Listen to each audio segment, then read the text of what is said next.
It was the mutual fund data for the month of February, and the equity flows did see some bit of a pullback, but otherwise the SIP flows were more or less steady. Surbhi is our in-house expert. Surbhi, tell us, how do you read those numbers? Okay, so let's look at the big headline, and the headline is that indeed there is a dip in equity inflows, and it's the first time we're seeing this sort of a dip come through in the last several months. In fact, it's the lowest level of flow since April of 2024. How much is the dip?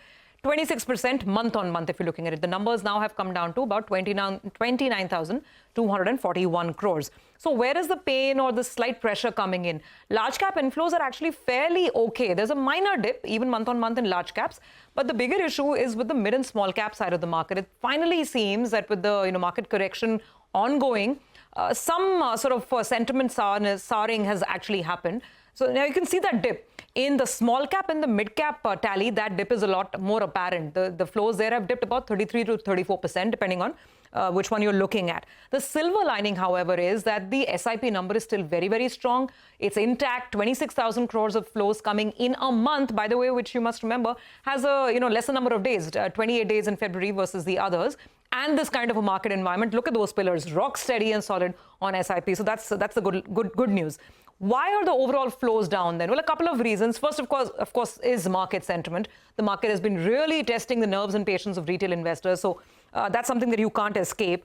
Number two, the whole era of big bang NFOs, that's behind us. Even this month, the total cumulative inflows coming in through the NFO route, they've been dwindling down. Now it's sub 4,000 crores.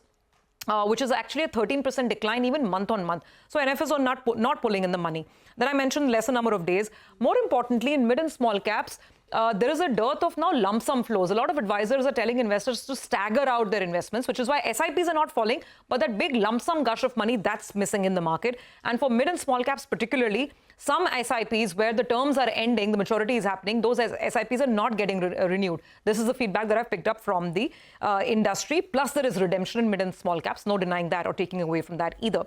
Again, one more interesting aspect of trade beyond the equity space is actually gold. Remember, gold funds actually blew through the roof because gold has been doing so well.